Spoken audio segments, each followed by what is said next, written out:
ya estamos grabando esta sesión de los diálogos de la Techné Educativa, que es un espacio que hemos formado a pedido de los docentes autoconvocados de la provincia de Santa Fe, que han requerido instancias de formación docente, específicamente en la virtualidad y en virtud de la experiencia que nosotros tenemos con el plan Vuelvo a Estudiar Virtual, hoy alojado en la EMPA 1330, de la cual la Magíster Janina Fantasía, que es nuestra especialista invitada de hoy, se va a referir, ¿no? Que es la directora actual. Así que bueno, le damos la bienvenida a Janina, y si querés empezar, Janina, te vamos a escuchar. El tema de hoy es educación, inclusión y cultura digital en la escuela que se viene, ¿no? Para pensar esta escuela del porvenir.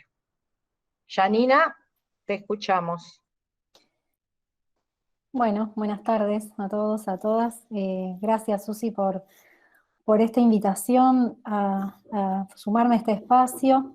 Bueno, básicamente cuando estuve hablando con Susi por este encuentro, la idea era comentarles un poco, a solicitud de Susi también, la participación que como EMPA 1330 tuvimos en un ciclo que organizó la Fundación Santillana, denominado La Escuela que Viene, y bueno, particularmente tuve la oportunidad de participar en un focus group, o sea, es un ciclo que se fue armando de manera conjunta entre distintos especialistas que dictaban una conferencia, y después de esa conferencia había se armaban grupos focales con docentes, directivos, especialistas, representantes de organizaciones de toda Iberoamérica, y se indagaba sobre determinados temas. Eso finalizó, digamos, con eh, con la puesta, digamos, con la publicación de un informe que fue recogiendo justamente cada una de esas experiencias, de esas voces.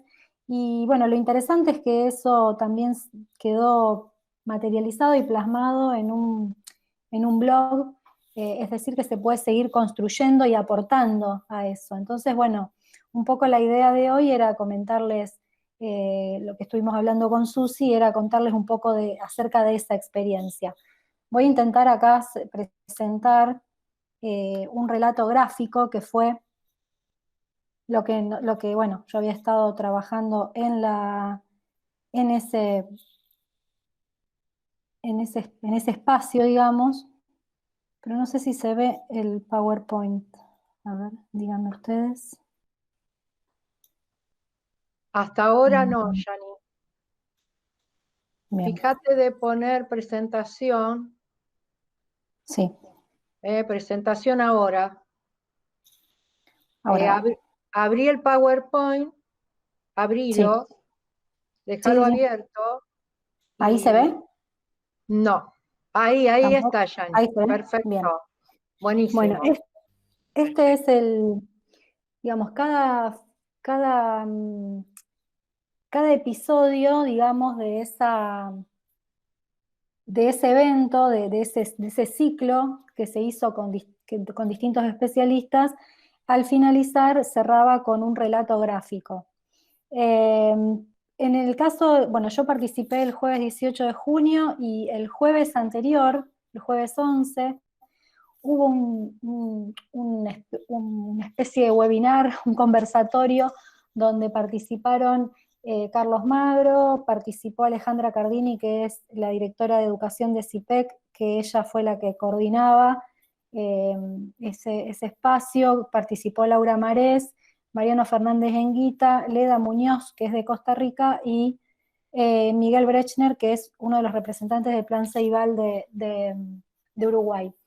Entonces, a partir de eso, tomando como punto de partida, digamos, ese diálogo, ese conversatorio entre esos especialistas, al jueves siguiente participamos de este focus group, bueno, directivos, docentes, representantes de organizaciones de toda Iberoamérica. Y estas fueron un poco las cuestiones sobre las que estuvimos debatiendo, con una dinámica, la verdad, muy ágil, muy participativa, muy entretenida también, porque fue muy, sobre todo, lo que se ve reflejado acá realmente fue todo lo que nosotros fuimos conversando. Entonces, bueno, cuáles eran, el eje, el disparador fue un poco esto de pensar en la escuela digital qué nos deja la pandemia, ¿sí? Un poco este concepto de escuela digital, que puede hacer un poco de ruido, en realidad es también un poco un cuestionamiento, ¿sí? No se trata de que ya se está pensando en una escuela digital tratando de eliminar lo anterior, sino que por el contrario, hay un cuestionamiento a esto, y justamente, bueno, uno de los ejes sobre los que estuvimos trabajando tenía que ver con los riesgos, y dentro de esos riesgos eh, aparecieron justamente las desigualdades, ¿no? Que si bien ya sabíamos que había ciertas desigualdades en torno a lo que implica el acceso a la conectividad, el acceso a los dispositivos, el hecho de que haya distintas instancias, digamos, o que haya más que distintas instancias, tanta distancia, ¿no?, entre algunos sectores, que hacen que, bueno, no todos tengan la misma posibilidad para acceder. Bueno, justamente el foco estuvo puesto, ¿cuáles eran los riesgos de poder pensar una escuela digital? Fundamentalmente la desigualdad. Pero también aparecieron cuestiones que tenían que ver con la formación digital, porque si bien ya hay un uso de las tecnologías y ya venimos haciendo hay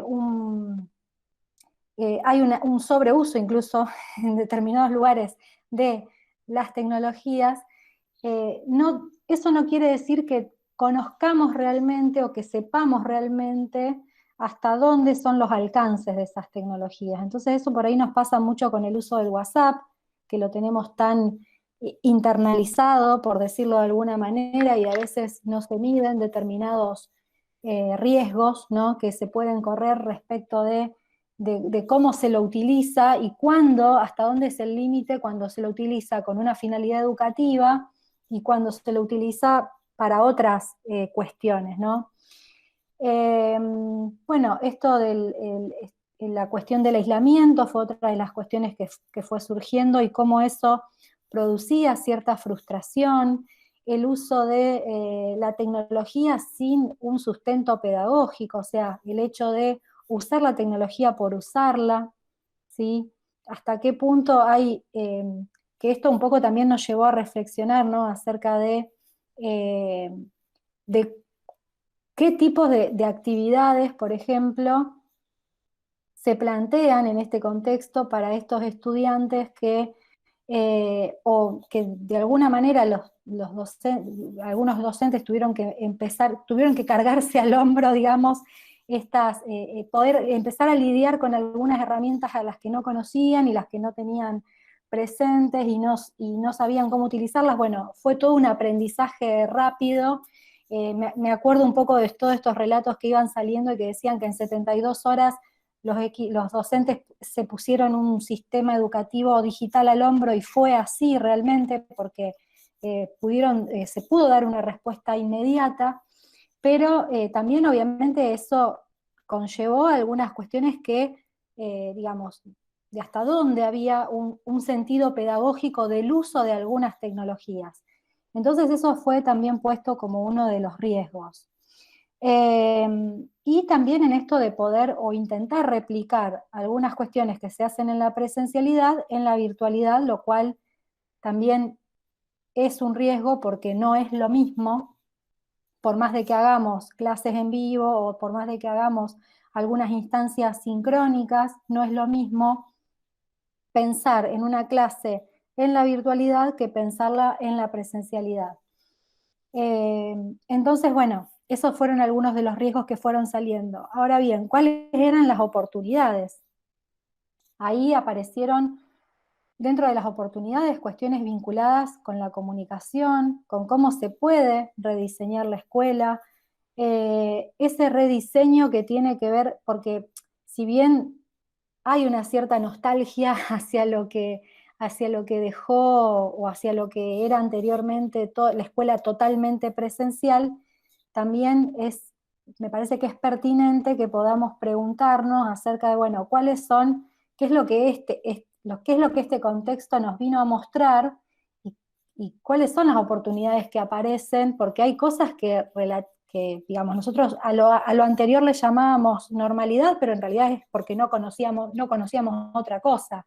Entonces, ahora tenemos esta nueva normalidad, entre comillas, y eso obliga o nos invita a revalorizar tal vez las cuestiones pedagógicas, didácticas, cómo trabajar articuladamente con la escuela, con las familias, cómo llevar adelante las prácticas de evaluación, el poder reflexionar también sobre lo que hacemos, porque a veces también en la presencialidad todo el tiempo estamos como corriendo más que en este contexto, más allá de que en este contexto tuvimos una sobrecarga de trabajo, por decirlo de alguna manera.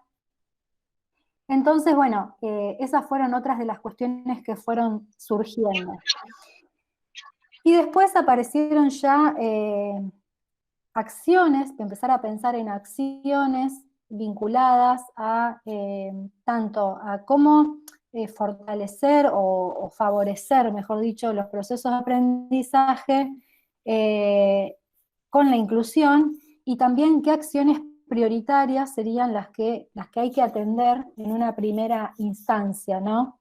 Entonces, dentro de esas acciones que fortalezcan de alguna manera los aprendizajes y que favorezcan la inclusión, aparece justamente esto de poder fortalecer lo que es la formación docente inicial y continua, eh, cómo poder llevar adelante trabajos en equipos o trabajos en red, no solamente el trabajo desde lo individual, cómo poder generar otros espacios de diálogo con las familias, con los docentes, con la sociedad, con los estudiantes, esto de que también el hecho de pasar a la escuela, digamos, de tener la escuela en casa, también los estudiantes, sobre todo los más niños, perdieron cierta autonomía porque el hecho de no estar en la escuela y no poder compartir espacios con sus compañeros, con sus pares, hizo que muchos de estos niños se sientan avasallados, se sientan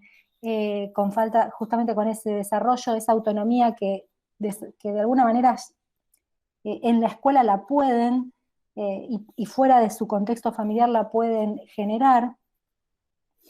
Y sí también sirve para repensar el modelo pedagógico. Hoy por hoy se está hablando mucho de poder pensar en la vuelta, ya de hecho hay algunos protocolos que están empezando a aparecer, y esto, y lo importante, más que lo importante, lo que yo rescato es que más allá de que éramos representantes digamos de distintos países que participamos en esta instancia, había muchas cosas en común, ¿sí?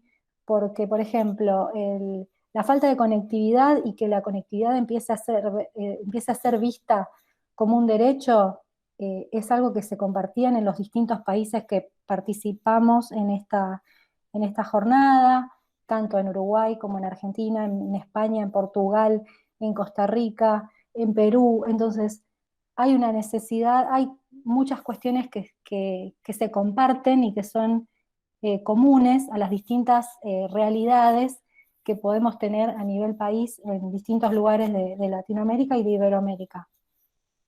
Y en esto de repensar el modelo pedagógico aparece mucho esta idea o esta necesidad de pensar en un modelo híbrido, ¿sí? Un modelo híbrido que es el que nosotros venimos por ahí sosteniendo ya desde la EMPA 1330, que es una escuela. Bueno, acá hay algunos tutoras y ex tutoras conectadas acá en este espacio, entonces ese modelo híbrido que implica poder contar con una parte de cursado a través de una plataforma y otra parte del cursado a través de encuentros presenciales, bueno, nosotros ya de alguna manera lo veníamos realizando, no nos parece ilógico, sabemos que es totalmente posible, aunque obviamente eso implica otras organizaciones de tiempo, de los espacios, del agrupamiento de los distintos estudiantes, del trabajo con los docentes. Eh, y eso es algo en lo que se está poniendo en discusión y se está pensando mucho acerca de cómo llevar adelante este modelo híbrido, ¿sí? Nosotros, y aún en el caso nuestro, en la EMPA 1330, que de alguna manera ya veníamos con una experiencia, también hemos tenido una interpelación en ese sentido, porque bueno, tuvimos que pasar a lo totalmente virtual y eso también trajo algunas situaciones sobre todo con los estudiantes y bueno, y con muchos docentes que necesitan, ¿no?, de ese espacio de encuentro. Entonces, bueno, por eso, y desde ese lugar es que también se cuestiona esto de la escuela digital, si puede haber una escuela totalmente digital, hasta qué punto. Entonces, bueno, eso es un disparador, un punto, digamos, que está abierto y que hay que seguir trabajándolo, repensándolo, no se agota ahora, y incluso hace unos días leí una nota de que en México están proponiendo poder volver formando núcleos de estudiantes, donde se articula también con las familias que viven cercanas dentro de un territorio. Bueno, entonces hay distintas acciones y no es de sencilla resolución, ¿sí? Entonces, desde ahí hay cuestiones que se están viendo todavía, que están en discusión, que se están poniendo sobre la mesa y que es interesante que se puedan destacar.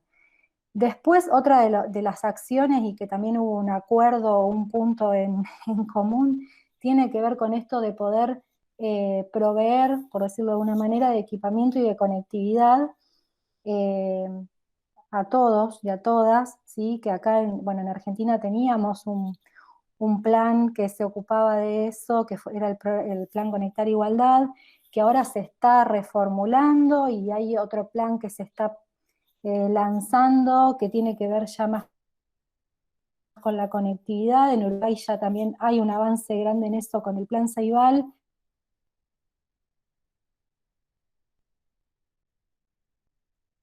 Pero así de alguna manera en ningún lado.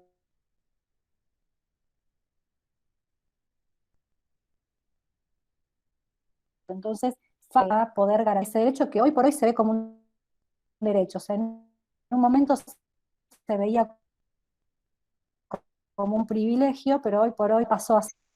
Por eso también se habló mucho de poder pensar esta colaboración o estrategia sectorial entre distintos actores de la sociedad civil.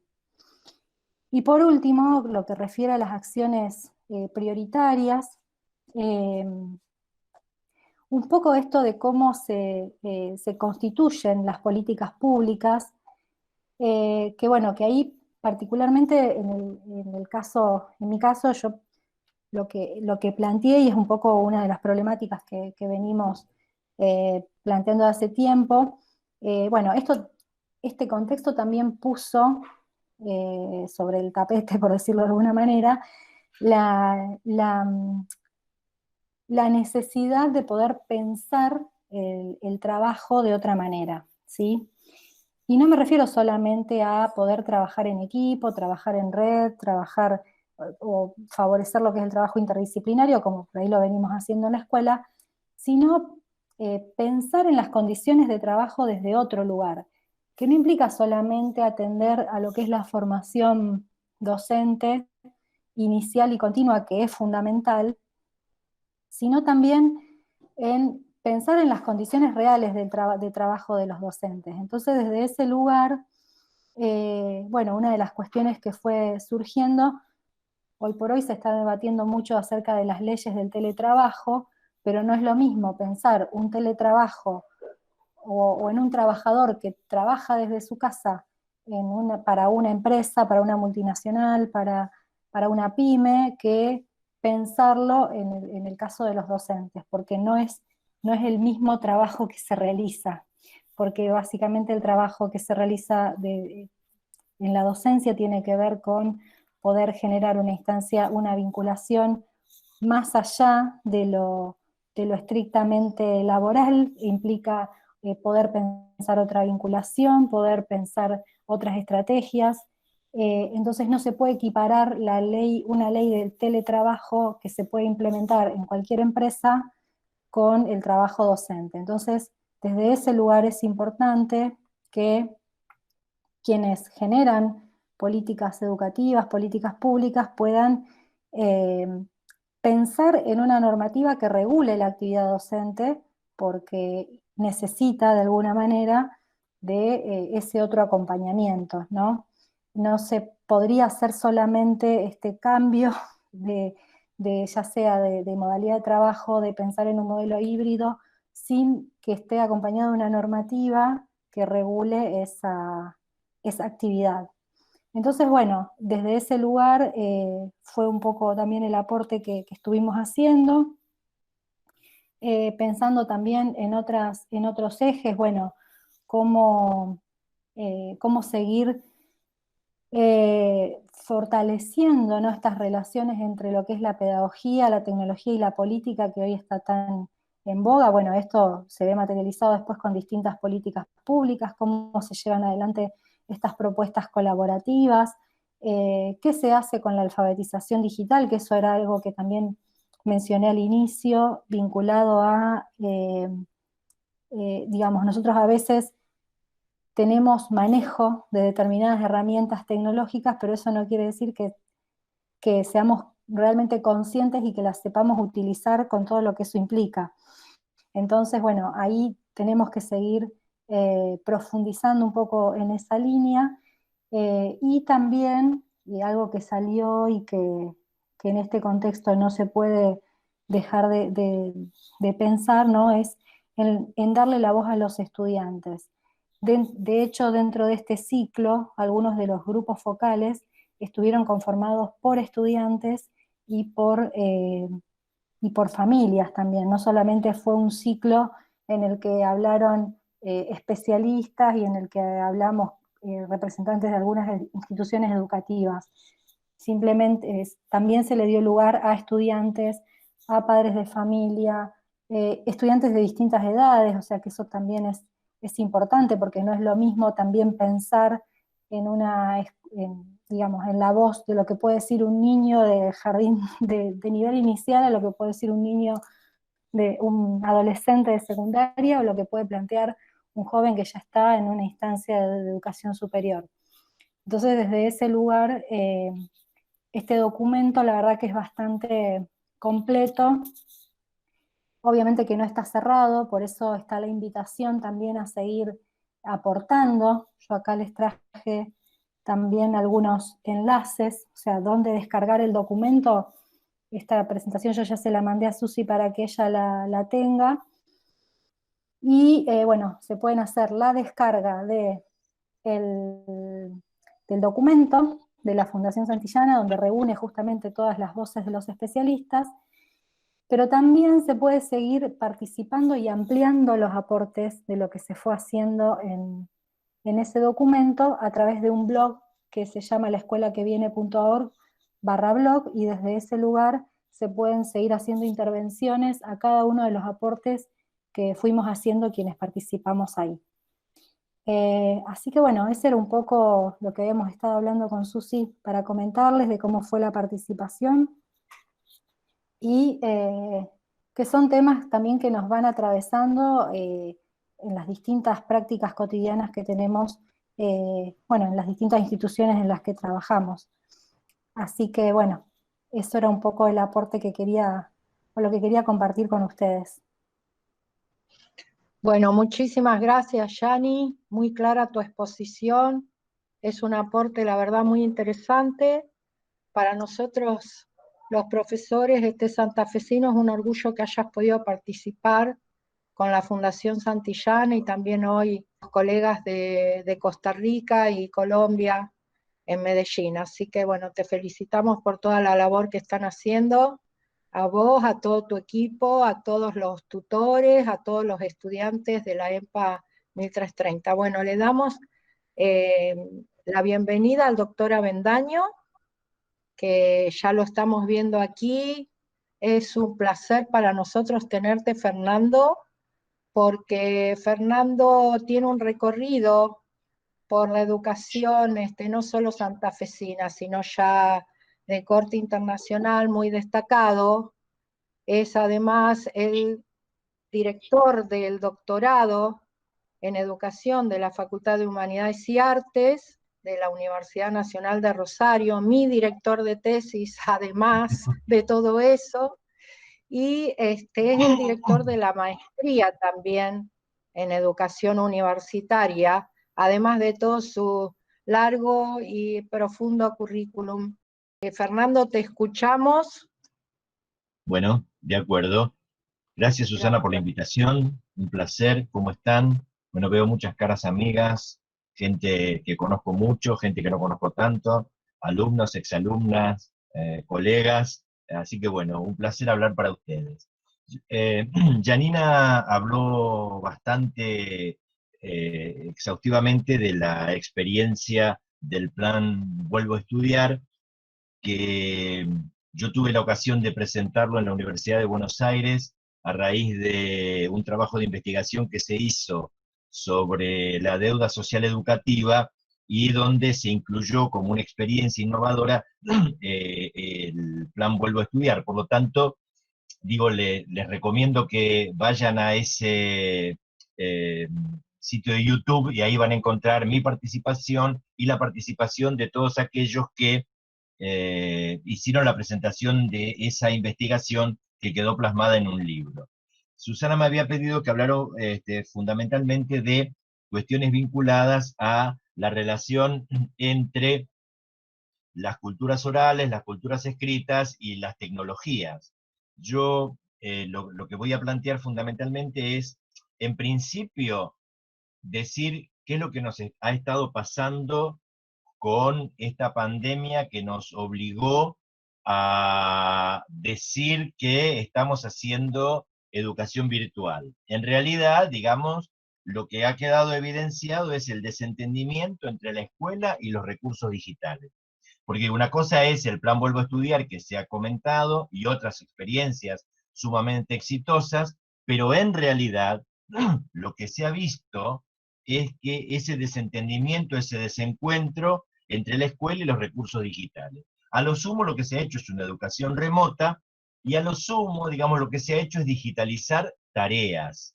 Pero digitalizar tareas no es hacer educación virtual.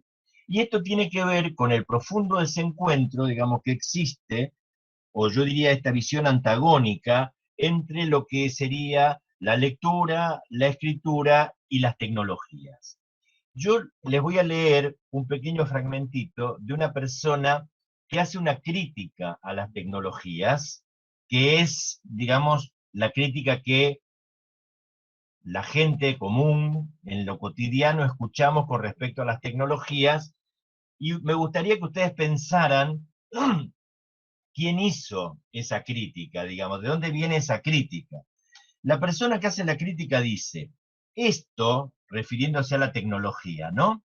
Producirá el olvido por el descuido de la memoria, ya que recordarán de un modo externo, no desde su propio interior. Es decir, como si la tecnología viniera o pudiera suplantar el proceso de conocimiento de la gente. Pero, digamos, esto es una cuestión que se escucha bastante, ¿no? O sea, todo viene de afuera, todo viene enlatado, etc. Es una parte. La otra cuestión es, los discursos circulan por todos lados e igualmente entre los entendidos y entre aquellos a quienes nada interesan. Y no saben, ¿sí?, los discursos a quién deben dirigirse y a quiénes no, que también es una crítica que se hace, digamos, con respecto a las cuestiones tecnológicas. los invito a que piensen, ¿quién puede haber hecho esta crítica a las tecnologías? ¿Y en qué época? ¿Lo pensaron? Bueno, ahora se los digo. Esta crítica la hace Platón, 400 años antes de Cristo, con respecto a la escritura. Es decir, fíjense ustedes, hoy nadie cuestionaría que hay que aprender a leer y escribir. ¿Quién va a cuestionar eso? Cuando aparece la escritura, que es la primera tecnología de la palabra, Platón hace esta crítica y advierte el peligro de la tecnología.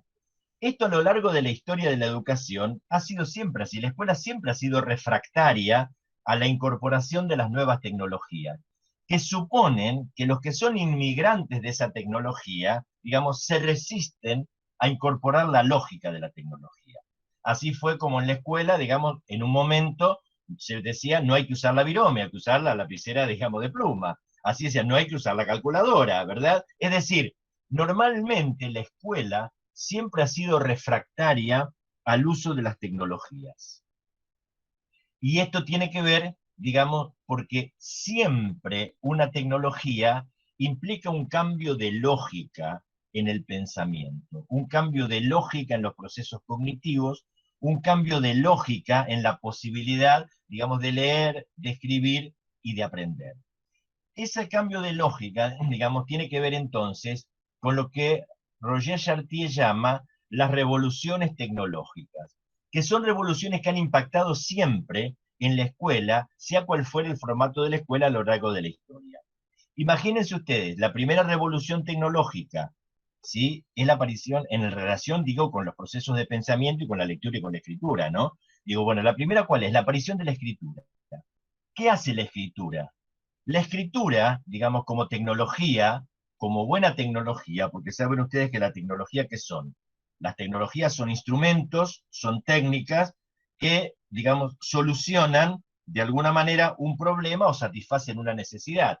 Y entonces lo que hacen es liberar al cuerpo o a la mente de ocuparse de lo que el aparato o el instrumento logra.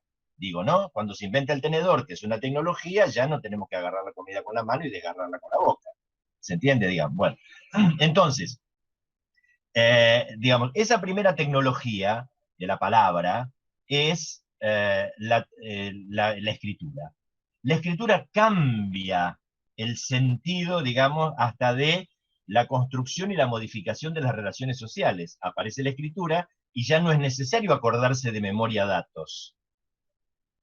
Por eso el anciano, cuando aparece la escritura, empieza a perder, digamos, protagonismo en la sociedad, porque el anciano, que era el guardián de la memoria, cuando la memoria queda por escrito, el anciano ya no es aquella persona venerada, digamos, ¿sí? A la que hay que recurrir para reconstruir la historia de la comunidad. Entonces esa es la primera gran revolución tecnológica con respecto a los textos y a las cuestiones cognitivas. ¿Cuál es la segunda? La aparición de la imprenta.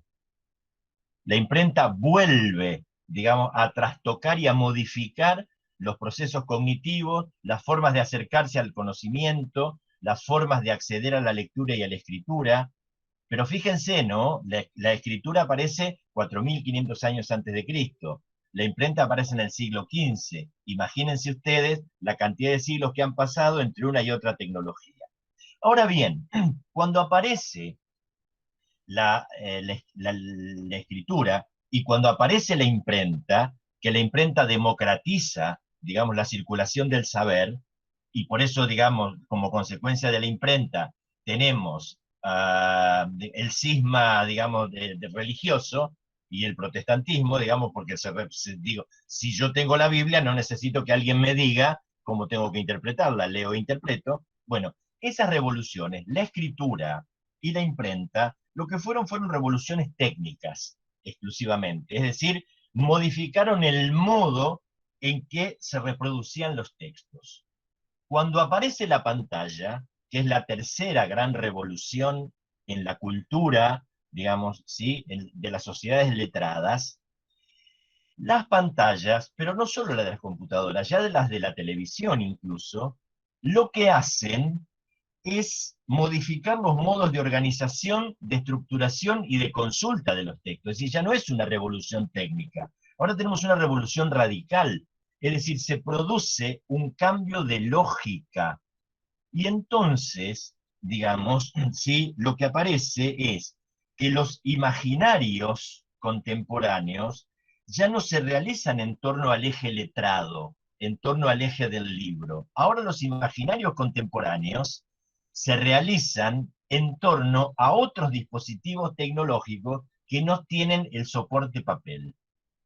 Esto, digamos, es una cuestión sumamente importante porque nos habla de lo que los antropólogos llaman una nueva ecología cultural. Esto que Susana y Janina hablaban, digamos, del learning afectivo, digamos, tiene que ver, entre otras cosas, con esto que llamamos una nueva ecología cultural. Esta idea de la nueva ecología cultural, que es un concepto que trabaja García Canclini, que es un concepto muy interesante, viene de la mano, digamos, de otro concepto que acuñó un sociólogo portugués, Boaventura de Sousa Santos, que llama a la idea de la ecología de los saberes, diciendo, Boaventura de Sousa Santos, cuando habla de la ecología de los saberes, dice que circulan en el mundo una cantidad de saberes que no son solo los saberes académicos, y que esos saberes no académicos, digamos, también son importantes para resolver una cantidad de problemas que la academia no resuelve. Cuando hablamos entonces de la ecología de saberes, estamos diciendo que ponemos en paridad todos los tipos de saberes, los populares, los ancestrales, los míticos, etcétera, digamos, que de alguna manera siempre dan algún tipo de respuesta a la que la ciencia no puede dar. Esto es una cuestión importante en el sentido, digo, de que estos académicos reclaman abandonar el monocultivo del saber académico, dicen ellos, ¿no? El monocultivo del saber académico. Cuando los antropólogos como García Canclini hablan de la nueva ecología cultural, dicen justamente eso, digamos, ¿no? Es decir, ya no estamos, ¿sí?, en torno al eje letrado, a lo que Foucault llamaba el orden de los libros. Ya no estamos, digamos, solamente en el orden de los libros. Ahora estamos, digamos, en otro orden, en otra lógica, que es lo que se llama la lógica de la simultaneidad. El orden de los libros del que hablaba Foucault responde a la lógica de la linealidad. Esa lógica de la linealidad es la lógica con la que se ha construido la racionalidad occidental. Y es el modo como en la escuela tradicional damos clase. ¿Qué implica el orden del libro? El orden del libro implica un modo de leer. Ese modo de leer implica un modo de acercamiento a la realidad. Es decir, se lee de izquierda a derecha en el renglón, de arriba a abajo en la página. Y así, con esa racionalidad construida, es como damos clase. ¿Cómo damos clase nosotros? Inicio, desarrollo, cierre. Eso, digamos, con la lógica de la simultaneidad de la pantalla, no va más. ¿Por qué no va más? Porque el niño, el joven, que es nativo digital, no inmigrante, y algunos adultos somos inmigrantes ilegales de la tecnología incluso, ¿sí? Digamos, ese nativo piensa de otro modo. Voy a poner un ejemplo clarísimo. Todos ustedes, digamos, tienen electrodomésticos en su casa, ¿sí? Tienen cafetera eléctrica, tienen microondas, no sé, tienen licuadora, tienen lavarropas. Bien, ¿cómo hicieron para empezar a operar con esas tecnologías? Leyeron el manual de instrucciones y después de leer el manual de instrucciones fueron a la tecnología. Es decir, el orden del libro, ¿sí?, la racionalidad occidental implica primero pensar para después actuar. El niñito de 2 o 3 años que maneja la computadora, que maneja el videojuego, no lee. ¿Qué hace? Primero actúa y después piensa. Este es el conflicto que nosotros tenemos en la escuela contemporánea. Este conflicto de dos lógicas que no hacen sinergia. Es decir, nosotros apelamos al orden del libro frente a un niño, un joven, un adolescente o un adulto, digamos, si en el caso de una escuela para jóvenes y adultos, que opera en el mundo de un modo totalmente diferente y que aunque sea analfabeto, maneja la tecnología. Entonces, digamos, aquí lo que nosotros, digamos, nos encontramos es hacer que lo que tiene que hacer la escuela, y esto es lo que tiene que pensar la escuela post pandemia, y esto es lo que tiene que pensar, aunque no hubiera pandemia, tiene que pensar la escuela, porque en realidad lo único que hizo la pandemia es demostrarnos, digamos, que la escuela había estallado, ¿sí? Nos había demostrado eso. Lo que tiene que hacer la escuela, concretamente entonces, es, digamos, hacer esa sinergia entre la cultura letrada, la cultura oral y la cultura audiovisual. Esta es una cuestión básica, digamos, que nosotros debemos reconstruir. Es decir, nosotros debemos reconstruir esa lógica de la linealidad. Debemos, digamos, hacer sinergia entre la lógica de la linealidad y la lógica de la simultaneidad. Voy a poner un ejemplo clarísimo. Ustedes han visto cómo los chicos pueden mirar televisión a la vez, hablar por el celular, hacer la tarea de la escuela y hacer alguna otra cosa más, y, digamos, las hacen a la vez. ¿Por qué pueden hacer eso a la vez? ¿Sí? Y a uno como padre le desespera, ¿no? Yo cuando veía a mis hijas, digamos, decía, pero ¿cómo puede ser que te estés planchando la ropa para salir a bailar, hablando con tu novio y haciendo la tarea de la escuela? Bueno, digamos, sí podían y pueden, digamos, ¿cuál es el problema? Digamos, el problema es que están acostumbrados a esa lógica de la simultaneidad. El orden del libro supone el procesamiento de la información a partir de un solo sistema de signos, que es la lengua escrita. La pantalla ha puesto, digamos, ¿sí?, sobre el tapete, digamos, que los textos no se construyen solo con un solo sistema de signos, son multisígnicos, son multimodales. Y entonces por eso nosotros, digamos, pero además, aunque no nos demos cuenta, nosotros adultos operamos con esa lógica de la simultaneidad. Por ejemplo, cuando miramos televisión, ¿qué sucede cuando uno mira televisión? Uno tiene una multiplicidad de signos a la vez que interpreta en el mismo instante. Digo, si uno ve el noticiero, digamos, ve la imagen que se mueve, ve la palabra hablada, pero también aparece la palabra escrita a la vez, porque, digamos, hay una banda abajo, digamos, que da el nombre o el título de la nota que estamos viendo. Pero a su vez, digamos, está la hora, y a su vez está la temperatura, y a su vez está el logo del canal, y a su vez hay una banda móvil abajo que dice, no se pierda el próximo programa que de tal cosa, y aparece una pantallita, digamos, que muestra escena del programa que vamos a ver después que estamos viendo esto. Es decir, esa lógica con la que operamos en la pantalla, digamos, es la misma lógica con la que los chicos leen y escriben y operan para aprender, digamos, ¿sí?, para leer el mundo, como diría Freire. Esa es la lógica con la que los chicos y los jóvenes leen el mundo. Entonces, digamos, la escuela tiene que pensar qué está haciendo con esto, ¿sí? ¿Qué hace la escuela con esto? Yo cuando le escuchaba a Janina, digamos, decía, bueno, digamos, o sea, esta perspectiva, digamos, que Janina está mostrando, y que yo ya había mostrado, digamos, en la presentación en la Universidad de Buenos Aires, más, digamos, las presentaciones que han hecho las personas que han trabajado en este proyecto, esto digamos, ¿qué es lo que está mostrando? Esto está mostrando, digamos, cómo se hace sinergia entre la lógica de la linealidad y la lógica de la simultaneidad. Porque no es que vamos a abandonar la lógica de la línea, no vamos a abandonar el orden del libro, porque la inscripción en la cultura también supone ingresar a la lógica de la linealidad. Porque, digamos, hay un montón de cosas que no están digitalizadas. La cultura de la humanidad no solo está digitalizada. Entonces, digamos, si la escuela tiene el mandato fundacional de inscribir a las generaciones jóvenes en el mundo de la cultura, digamos, también, digamos, la cultura letrada implica este tipo de cosas.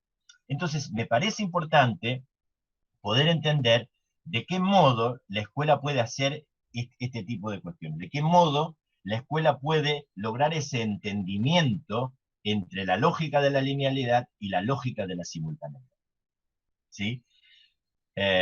Y hay cosas que, digamos, no son tan exóticas, digamos, ni que llevan mucho tiempo. Y otra cosa que hay que entender fundamentalmente es que porque yo tenga el dispositivo tecnológico, eso no me resuelve el problema del aprendizaje. Eso no me resuelve el problema, digamos, de la comprensión. Yo puedo repartir millones de computadoras, puedo llenar las escuelas de computadoras, pero si yo no entiendo que los dispositivos tecnológicos tienen una gramática propia, tienen un modo de ser usados que responde a esa lógica de la simultaneidad, es imposible, digamos, ¿sí?, que se logren aprendizar. Esto es una cuestión sumamente interesante e importante. ¿Cuál es la queja de los maestros y de los profesores con respecto a las tecnologías? Los chicos bajan de internet información y ni siquiera la leen. Y lógico, si la información que circula por internet no es para ser bajada impresa, digamos, o sea, le estamos pidiendo algo que la tecnología no pide. ¿Se entiende lo que estoy planteando, verdad? Entonces, me parece que estas cuestiones son cuestiones claves que nosotros tenemos que tener en claro y que tenemos que ponernos a pensar cómo vamos a hacer y cómo vamos a trabajar ahora que hay que volver a la escuela. Yo creo varias cosas, en principio, digamos, ¿no?, de volver a la escuela. La primera cuestión es reconstruir el tejido social. Janina había hablado de esta idea de que la gente estaba aislada, y es cierto, digamos, o sea, ha pasado más de medio año, los chicos no se han vuelto a encontrar entre sí. Lo primero que hay que hacer entonces, si se vuelve a la escuela, es reconstruir el tejido social. Hay que ver qué le pasó a cada chico. Otra cosa, los chicos no saben estar en casa, no saben estar en su casa.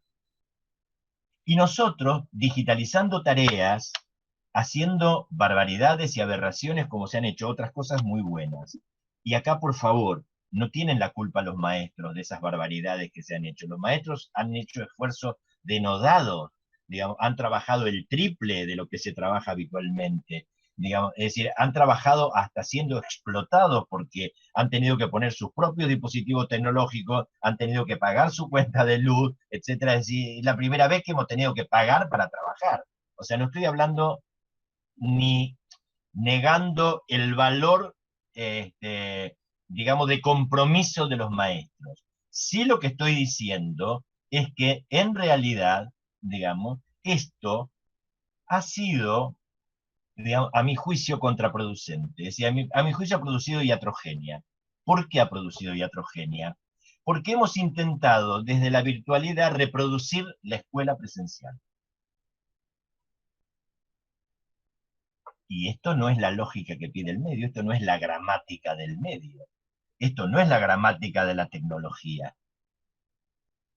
Entonces, digamos, ¿qué es lo que ha pasado? Si la escuela estaba desacreditada, aún más ha sido desacreditada con estas cuestiones, digamos, ¿sí?, que la han llevado a que, díganme, si ustedes participan de esto, si los chicos ya se ponen frente a la pantalla y realizan las actividades. No. Porque en realidad, digamos, lo que ha pasado es justamente esto, digamos, frente a esta lógica de la linealidad y querer reproducir esa lógica de la linealidad en la virtualidad, que es imposible,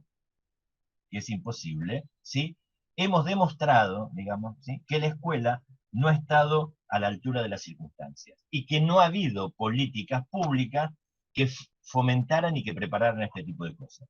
Si yo hubiera sido autoridad educativa, ¿qué hubiera hecho? Yo hubiera puesto a los docentes a reflexionar, a pensar en este tiempo qué íbamos a hacer y cómo para volver a la escuela. ¿Cómo vamos a reconstruir el lazo social? ¿Cómo vamos a ver qué es lo que le ha pasado a cada chico? ¿Cómo se han sentido los chicos y los padres? Y nosotros, ¿cómo nos hemos sentido, ¿sí?, frente a esta circunstancia que nos ha tocado vivir? ¿Qué es lo que nos ha pasado a todos? Esto es lo primero. Segundo, ¿qué cosa hubiera hecho? Yo hubiera hecho, digamos, una cosa muy simple. Hubiera tomado la vida cotidiana y los hubiera ayudado a los chicos a pensar cosas de la vida cotidiana. Digamos, porque ahí hay aprendizaje.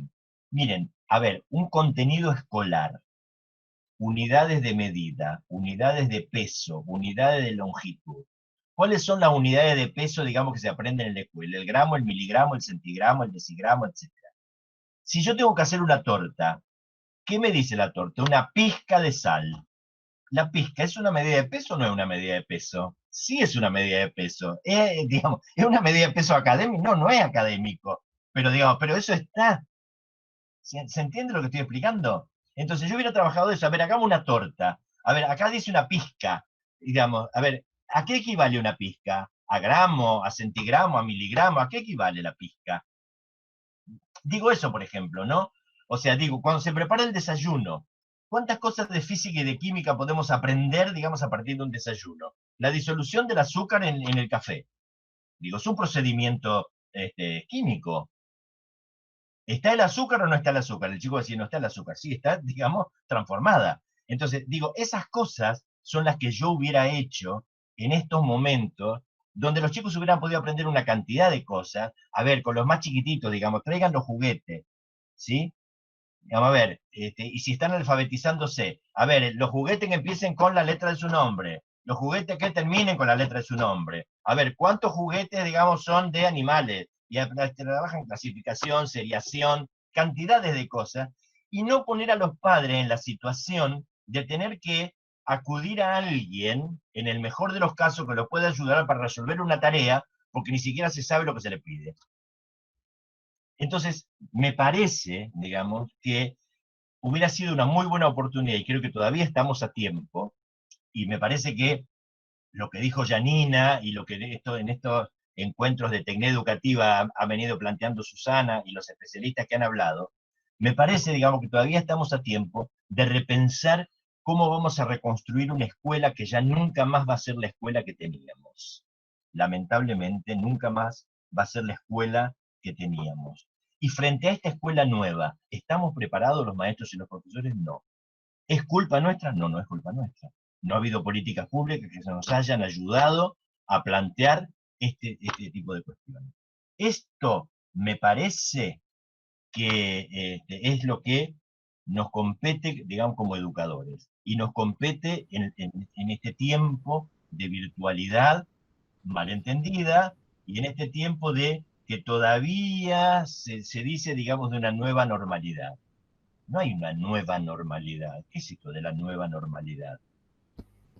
No existe la nueva normalidad. A ver, digamos. Porque además hay que pensar otra cosa. Hay que pensar otra cosa. Nosotros estamos educando chicos y jóvenes que van a trabajar en profesiones y en oficios que todavía no existen.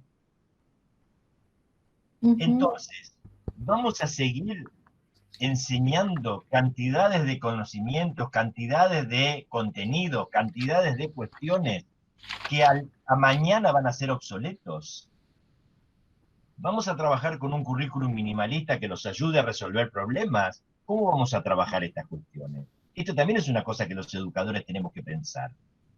Miren, hay un estudio muy interesante de organismos internacionales que plantea que en los últimos 50 años de historia, en los últimos 50 años de historia, la humanidad duplicó el caudal de saberes que había acumulado a lo largo de todos los siglos de la historia. Fíjense lo que estoy diciendo, ¿no? O sea, a lo largo de la historia, ¿sí? A lo largo de todos los siglos de la historia, se acumularon una serie de saberes que en los últimos 50 años fueron duplicados. Imagínense, digamos, lo que esto significa, ¿no? O sea, bien, por eso se dice que un hombre en la Edad Media, a lo largo de toda su vida, recibía el mismo caudal de información que nosotros recibimos en un día. Y por eso en la historia los cambios originariamente eran transgeneracionales, es decir, pasaban siglos y no había cambios, o por lo menos la gente no los percibía. Después los cambios fueron intergeneracionales, ¿no?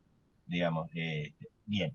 Ahora bien, ese mismo informe dice que para el año 2030 se espera que a partir del avance del desarrollo de la ciencia y de la tecnología, el caudal de información y de saberes, la humanidad lo va a duplicar cada 75 días. ¿Entienden la dimensión de lo que estoy diciendo, no? Es decir, estamos en el 2020, de acá a 10 años, digamos, es decir, el caudal de conocimiento, de saber, de desarrollo científico, de desarrollo tecnológico, va a ser duplicado cada 75 días. Entonces digo, atando cabo con lo que dije antes, estamos preparando a la gente para profesiones y oficios que no sabemos cuáles van a ser. La humanidad en el año 2030 va a duplicar el caudal de información cada 75 días. ¿Podemos seguir formando un ingeniero en una carrera de 5 años? Por ejemplo, pregunto, ¿no?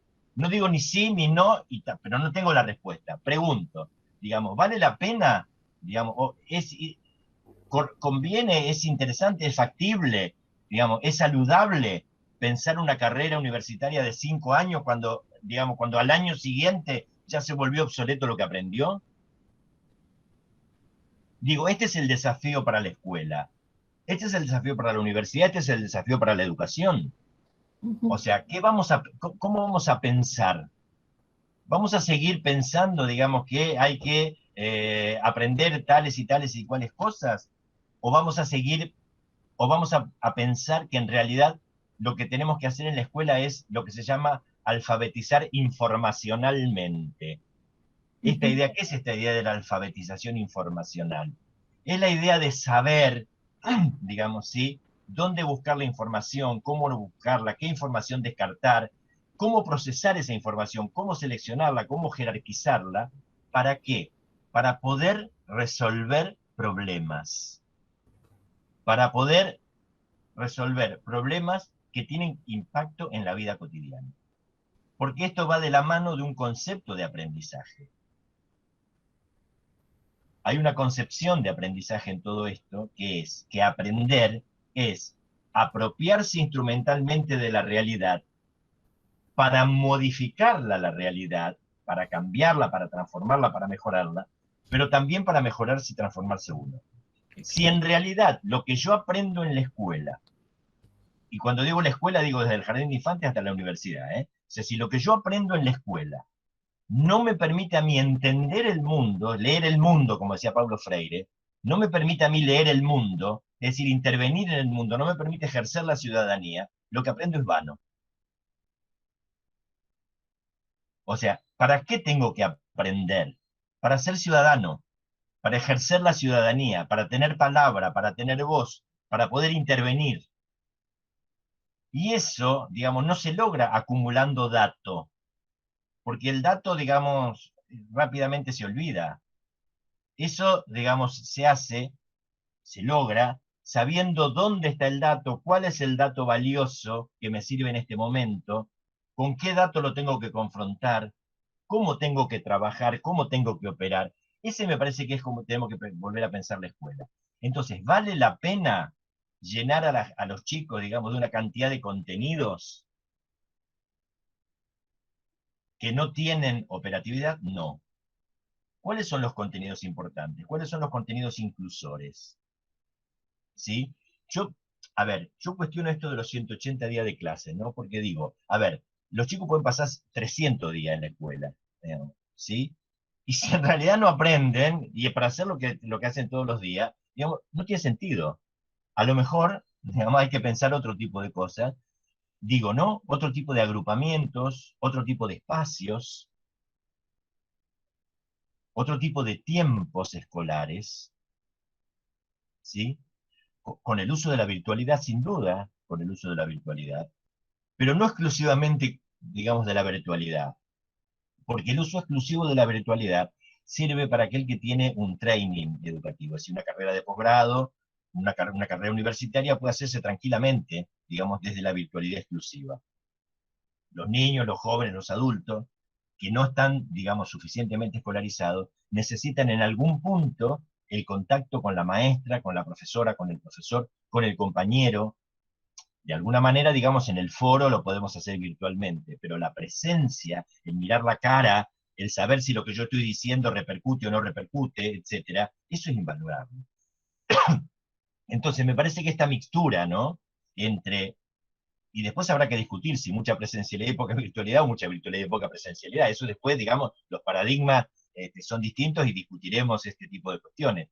Pero me parece que ese es un tiempo precioso para que pensemos estas y otras cosas. Digo, esto es lo que a mí se me ocurre en función, digamos, de mi experiencia. Pero uno puede, digamos, pensar otras cosas y mejores cosas incluso, digamos, de lo que yo estoy diciendo. Pero me parece sumamente importante, digamos, detenernos a pensar, digamos, a qué escuela vamos a ir, en qué escuela nos vamos a situar. ¿Sí? ¿Para qué vamos a volver a la escuela? ¿Para hacer como que no pasó nada? Como diría Fray Luis de León, como decíamos ayer, después que volvió a la universidad cuando después lo echaron. Digamos, no. Digamos, eso no tiene ningún sentido. Ahora, digamos, es el momento, digamos, de pensar para qué vamos a volver a la escuela. ¿A qué vamos a volver? ¿A qué escuela vamos a volver?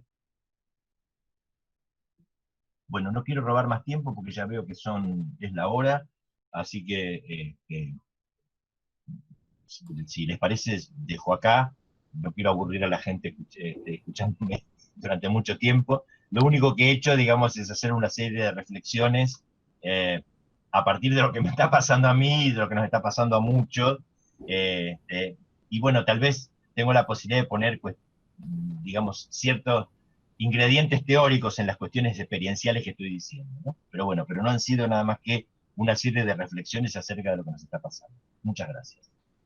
Bueno, muchísimas gracias, Fernando. Realmente es un placer haberte escuchado. Siempre tan incisivos, ¿no? Tus intervenciones que nos hacen pensar, porque son muy críticas, pero nos llevan a la reflexión y si no, mira todos los comentarios que están haciendo las y Sí, los ahora lo estoy docentes. leyendo, ahora lo estoy leyendo. Aplausos de pie, ¿no? Bueno, eso significa que no solo hay un bagaje de saberes y conocimientos científicos, académicos del doctor, sino también mucho barro en la suela de sus zapatos, Sí, recorriendo escuelas. eso sí, tengo 43 años de docencia y tengo mucha tiza abajo de las uñas, eso sin duda. Exacto, y eso se nota.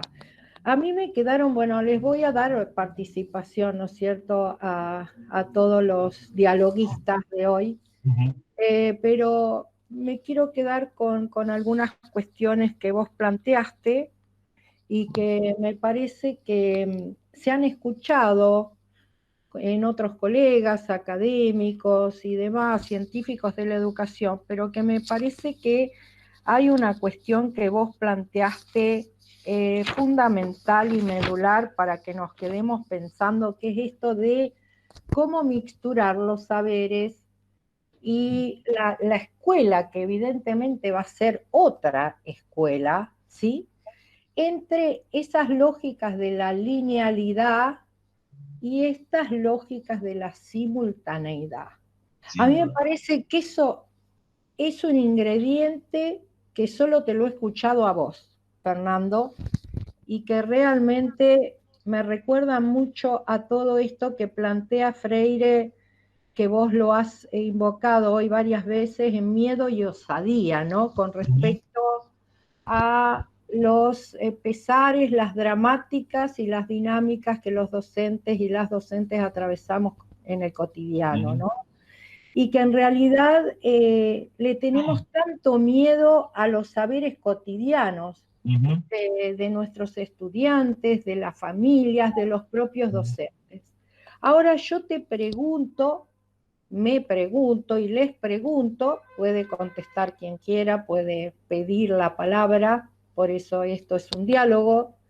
¿Qué ha pasado con este cambio tecnológico y la cultura digital que se viene gestando ya en una sexta generación? Porque este recorrido que hizo histórico Fernando acerca de esta aparición de las distintas etapas de desarrollo de las tecnologías, nos invita a pensar qué ha pasado con las políticas públicas, que vos también te interrogabas, Fernando, y con los agentes que fijan las agendas de las políticas públicas cuando ganan los gobiernos, de qué hacer con la educación del tercer milenio y del siglo XXI.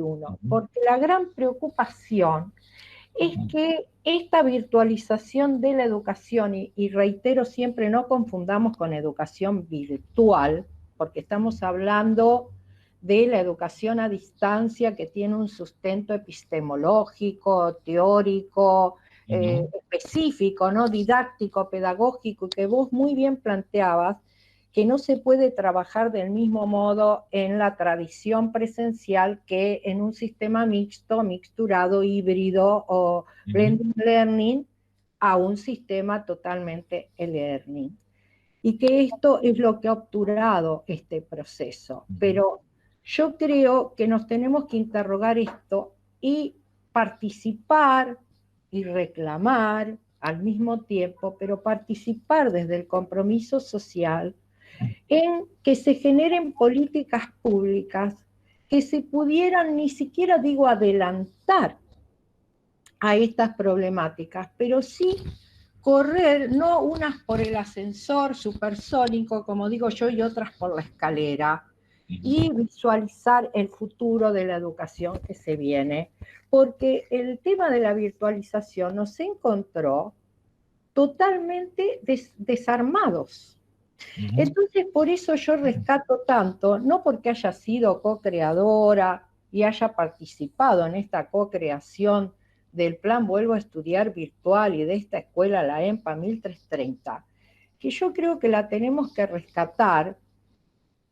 Vamos a pasar ese video en el próximo encuentro porque realmente es muy ilustrativo de cómo trabajan estos docentes para mixturar, ¿no?, este sistema de la presencialidad con la virtualidad y de poder pensar que esta escuela ha sido un faro en el camino y derrotero de la educación de este tercer milenio, porque fíjate que plantea un montón de cuestiones que vos hoy estuviste aquí trayendo a este diálogo, como por ejemplo plantear esto de los saberes cotidianos en la escuela, que no solo lo dice Sousa Santos, lo estás diciendo vos, yo te lo he escuchado varias veces y me parece que es medular, de cómo traer esos saberes populares, esos saberes cotidianos a la escuela.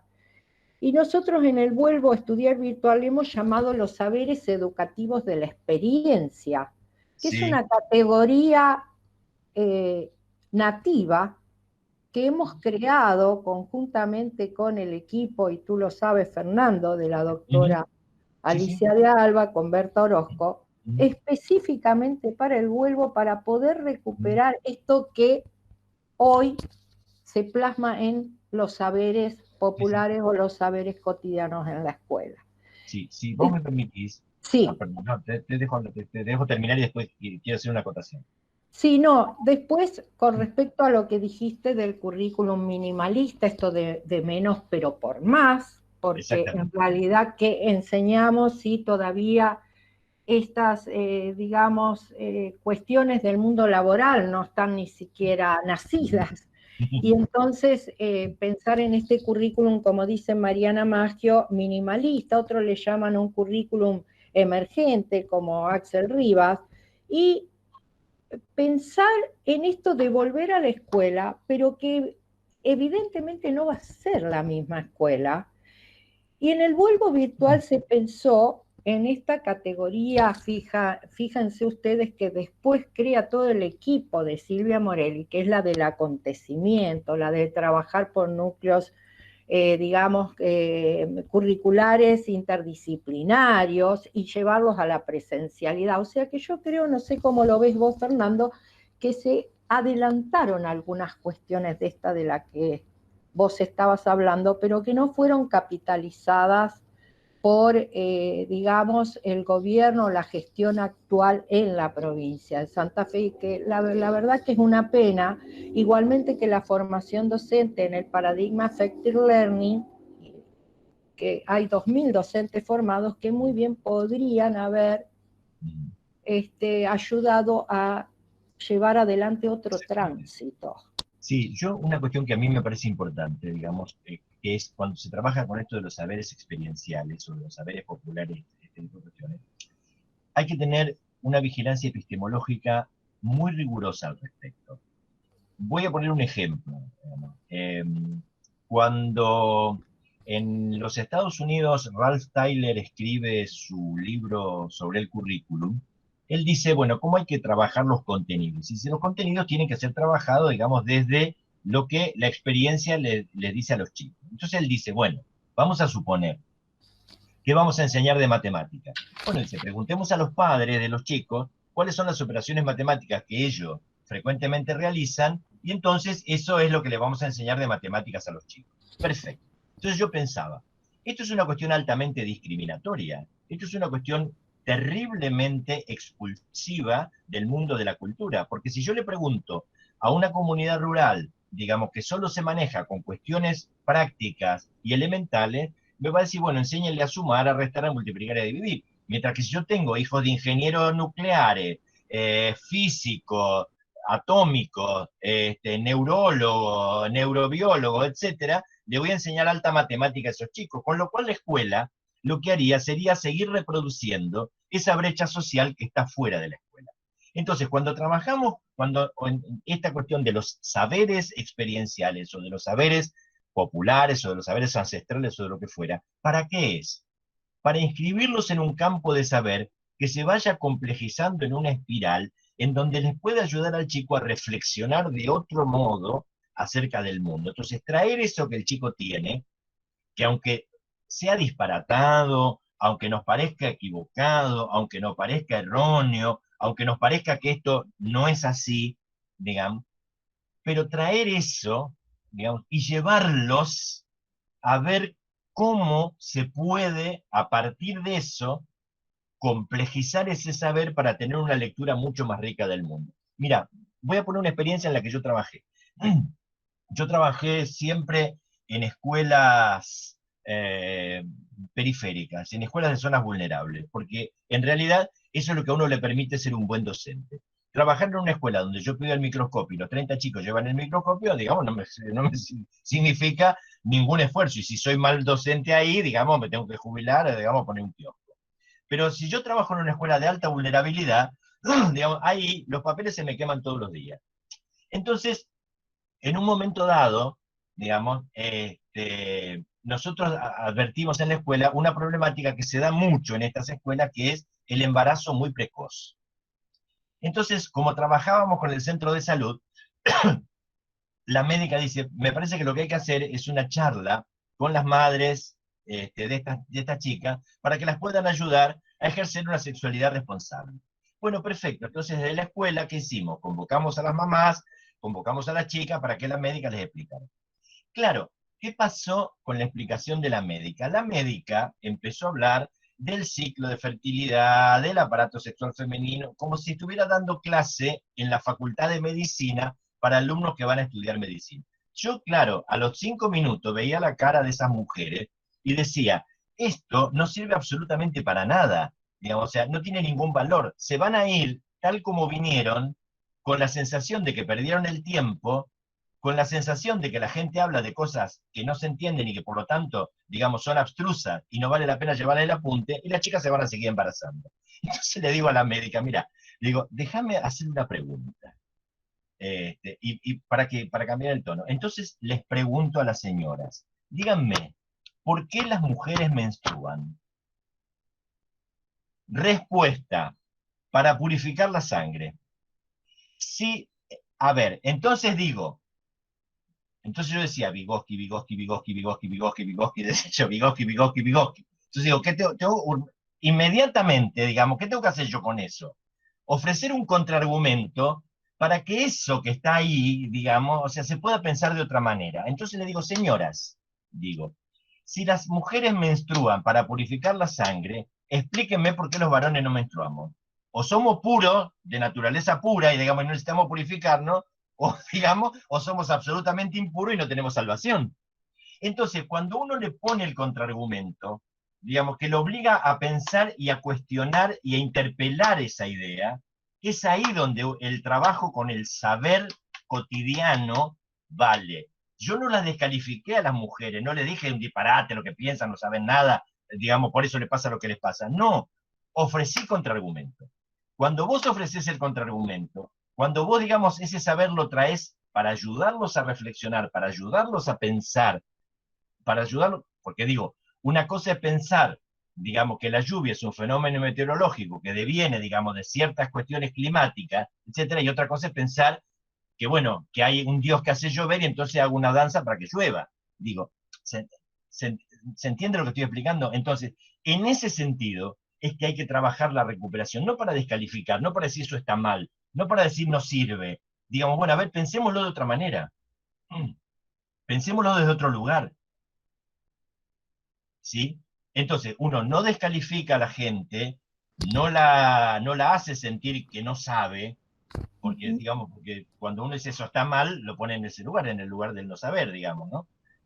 ¿Sí? Cuando uno al chico le dice, así no se dice, así no se habla, eso está mal, el chico deja de hablar en la escuela. Y justamente esos chicos que así no se habla, así no se dice, son los que más tienen que hablar, porque son los que tienen que, digamos, llegar a lo que se llamaría la lengua estándar, digamos, que le permitiría todo un trabajo y una circulación social que no van a tener si no alcanzan la lengua estándar.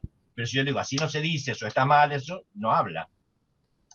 ¿Se entiende? Entonces, el modo, digo, ¿no? De hacer el trabajo, justamente de recuperar eso, digamos, es siempre como punto de partida para llevarlos a reflexionar, a pensar y a complejizar el pensamiento.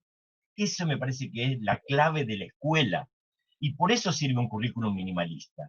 Porque vos con poquitas cosas, pero sustanciales, complejas, importantes, inclusoras, lo podés ayudar, digamos, a cambiar la perspectiva de vida.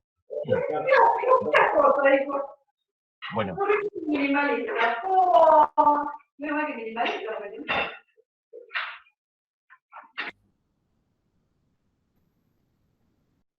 Bueno, no quiero acaparar más la palabra, disculpen. A ver, no sé quién quiere participar o levanta la mano. Norita, te veo allí, bien. Sí, bueno, por un lado, me pareció brillante la reflexión de Fernando que permite articular cuestiones estrictamente académicas con lo que tiene que ver la práctica que él ha transitado, y eso es valioso porque las puntas que fue tirando nos ayudan a pensar desde el quehacer cotidiano, que es lo que necesitamos. Por el otro lado, Susana habla, desde mi punto de vista, de una política pública que fue instalada por el gobierno anterior, y podemos hablar de una política pública porque va más allá de lo que acontece solamente en el aula o por una decisión docente, sino por una gestión de gobierno que lamentablemente, tambalea un poco en el sostenimiento, ¿no? Cuestión que nos pasa desde tiempo con las interrupciones de los cambios de gobierno. Por eso me parece importante que tenemos que seguir en esta lucha y que todos estos aportes que vamos recogiendo a través de estas charlas y demás sirvan para no bajar la guardia y desde la propia práctica ir incorporando todas estas cuestiones que son sumamente valiosas. Me quedo y me interesó muchísimo el tema de la vigilancia epistemológica, porque más allá de esta cuestión de tomar los saberes y de distintas propuestas pedagógicas que se van poniendo de moda y que fuimos recuperando, eso me parece válido para no caer también en una cuestión de vaciamiento de contenidos o de una cuestión sin sentido. Entonces, la verdad que la conferencia de hoy y toda esta participación me parecen muy importantes para no bajar la guardia, para seguir, para poner en valor el trabajo docente y pensar que algunas cosas se pueden. Exactamente. ¿Puedo hablar un poquito más? Sí, Fernando, sí. No, porque no quiero retomar lo que dijo Nora, que me parece importante en relación con las políticas públicas, y es que no se puede pensar lo educativo exclusivamente de lo educativo, independiente de otras cuestiones que están pasando en la sociedad y de otras políticas. Por ejemplo, digamos, no se puede pensar lo educativo, exclusivamente educativo, sin pensar en políticas de salud, por ejemplo. Sin pensar, digamos, en cuestiones económicas. O sea, yo puedo tener la ley que me dice que la escolaridad obligatoria es hasta los 17 años, pero si los padres no tienen trabajo, ¿no? Esa obligatoriedad queda en el papel. O sea, y hay un país en el papel y hay un país real. Entonces, como bien dijo Nora, me parece que lo educativo no se puede pensar independiente de otras políticas que hacen a la política pública. Digo, políticas de salud, políticas de bienestar, políticas de empleo. O sea, no se puede, porque si no hace agua. Lo educativo no es una burbuja independiente, digamos, en donde no repercute lo social. Y no es una burbuja. Entonces, adhiero a lo que dijiste, Nora. Sí, yo adhiero a esto que están diciendo los dos, porque en realidad a veces a los docentes nos cuesta mucho reconocer que la escuela es una institución social y que la educación es una práctica social, pero es una práctica política. Sin Y duda. siempre lo decimos, o sea, política en el sentido de que formamos ciudadanos. Y entonces allí yo me pregunto por qué nos cuesta tanto reconocerlo, cuando la escuela pública ha tenido como base sustancial la educación del ciudadano. Entonces, si nosotros no entendemos que la educación es esto que estamos diciendo, muy difícilmente vayamos a poder abordar todas estas otras cuestiones de las tecnologías si antes no abordamos, como vos decías, Fernando, el problema, y lo decía Janina, de las desigualdades y de esta brecha que se agiganta cada vez más entre los incluidos y los excluidos, y que conlleva problemáticas de toda índole, como vos decías, salud, educación, claro, seguridad, claro, bueno, una serie de cuestiones que las tenemos que trabajar articuladamente, intersectorialmente, con otras instituciones, y aún más fuertemente en esta escuela que se viene, porque la escuela sola tampoco puede. No. Si la escuela no está acompañada de políticas públicas hacedoras y facilitadoras para este tipo de educación que nosotros planteamos, transformadoras, pero transformadoras de verdad, que le permitan a los estudiantes apropiarse de saberes y de aprendizajes relevantes que les sirvan para transformar su realidad emergente y al mismo tiempo transformar su subjetividad, como vos aludías, Fernando. Creo que vamos a un callejón sin salida, porque esa es la otra escuela que estalló, ahora estalló. Y a eso se nos suma introducirnos todos en la cultura digital. Porque en realidad, como vos decías, muchos son nativos, y en los estudiantes también notamos, y vos lo sabés, Fernando, más aún en los adultos, que muchos ni siquiera han ingresado a la cultura digital, no saben ni manejar un celular.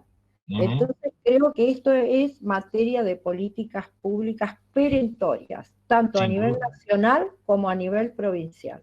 Yo te diría a nivel regional, Susana, porque lo que estamos viendo en Latinoamérica es preocupante.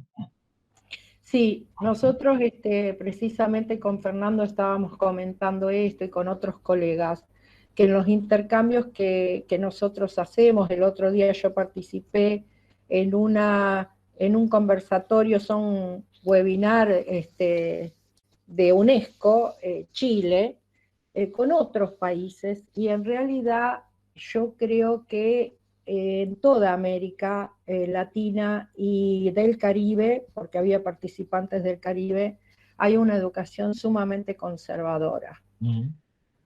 Creo que en Argentina, gracias a las universidades públicas que hemos podido sostener, tenemos el nivel de conciencia en los términos de concientización freiriano que nos permite pensar desde otras aristas, ¿no?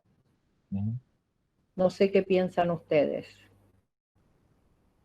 Sí, yo creo. ¿Alguno quiere tomar la palabra?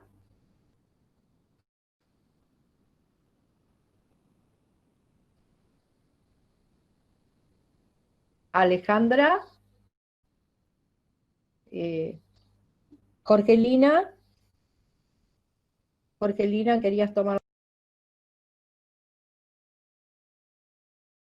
Sí, en realidad no, pensando en nuestra América Latina tan diversa, ¿no? Tan intensa también, y en estas diferencias y desigualdades, creo que hay un camino ya recorrido para la Argentina, y desde lo regional, como decía Fernando, y desde lo que es este faro que fue, y ojalá que pueda tener un impacto en muchos colegas. Sé que son más de 300 los docentes tutores que están trabajando hoy, y que seguramente replicarán o interpelarán, por así decir, esta vuelta este regreso que yo creo que lo estamos haciendo, pero hace falta, obviamente, ese otro gran empujón. De todas maneras, siempre está la oportunidad y la posibilidad, y creo que, bueno, vamos haciendo ese camino. Yo estoy segura desde esos saberes, como bien decían, ¿no? Saberes tan amplios y tan intensos como son esos saberes de la experiencia, que desde ahí empezamos a parir ideas, digamos, en el Vuelvo, y como si bien yo ya no estoy, pero sé que muchos colegas hoy están aquí, son tutores, trabajan desde esa lógica. Yo creo que hay mucho para seguir pensando, y además de la política creo que hace falta acompañar también a los docentes desde una formación real y genuina, ¿no? Como venir pensando esta bimodalidad, que así, bueno, me quedo con eso. Gracias. ¿Alguien más quiere tomar la palabra? Si no, vamos cerrando. Ha sido, la verdad, una ponencia extraordinaria, un diálogo muy enriquecedor con la participación de Janina y de Fernando. Realmente, bueno, un maestro, Fernando, como siempre. Nos ha dejado llenos de preguntas, ¿no? Esta problemática de la pregunta de Freire hoy está totalmente latente. Nos vamos a quedar pensando en lo que dijo Fernando, lo vamos a retomar en la próxima Techné del martes que viene, y bueno, vamos a procurar que Sebastián ahí ya nos tenga puesto el video, porque lo que ocurre es que no tenía el link para compartirlo y que ustedes lo vieran directamente de YouTube, porque no está subido a YouTube. Es un video que grabaron los dos coordinadores de la plataforma y de los materiales de multimedia, Ariel Solovey y Florencia Travesaro, para un intercambio que hicimos con Karina Gerlero en Uruguay, y entonces no está subido a YouTube, no es público. Por eso no se lo podía compartir hoy. Así que bueno, te agradecemos un montón, Fernando. Janina ya tuvo que partir a trabajar, pero muy agradecidos también a todos y todas ustedes que participan todos los días, a los docentes y las docentes autoconvocadas y autoconvocados, y a todos los colegas que están cursando el doctorado y la maestría con Fernando. Estamos todos ahí cursando. Y por otro lado, agradecemos también que vi que estaba conectada la doctora Carolina López de la Universidad de San Pablo de Tucumán, que nos sigue siempre. Ahí está Carolina, nos gustaría que nos dirijas alguna reflexión. Es la directora de educación a distancia de esa universidad. Nos conocimos en México en el Congreso del Tecnológico de Monterrey, y ha sido un gusto, Carolina. Somos muy jóvenes, pero además me siento realmente agradecida por haber escuchado al profesor. Qué placer. Es como si siguiéramos estudiando, hace falta este espacio de reflexiones. Así que la felicito por la actividad del día de hoy.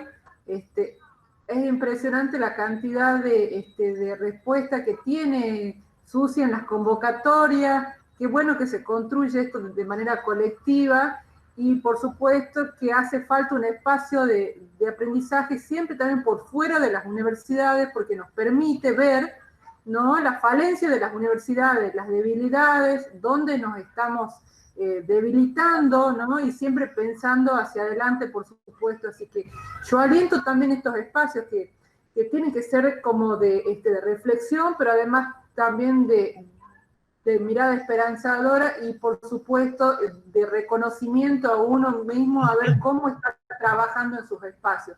Felicito a los disertantes, qué buenos conceptos que nos dejan para pensar. Muchas gracias, profesor. No, al contrario, gracias a ustedes. En principio, gracias a vos, Susana, por la invitación, un placer. Por favor. Muchas gracias, además, por haberme encontrado con mucha gente amiga, conocida, que han sido alumnos, alumnas, compañeros, que hemos transitado juntos un montón de cosas. Así que, bueno, es como estar en casa, aunque sea virtual, ¿no? Así que para mí un placer enorme. muchas gracias, espero haber contribuido en algo, digamos, a pensar un poquito. Nada, digo, no es lo que uno tiene que hacer, digamos, ¿no? Ayudar a pensar y que nos ayuden a pensar también, ¿no? Así que muchas gracias, Susana. No, muchísimas gracias a vos, Fernando.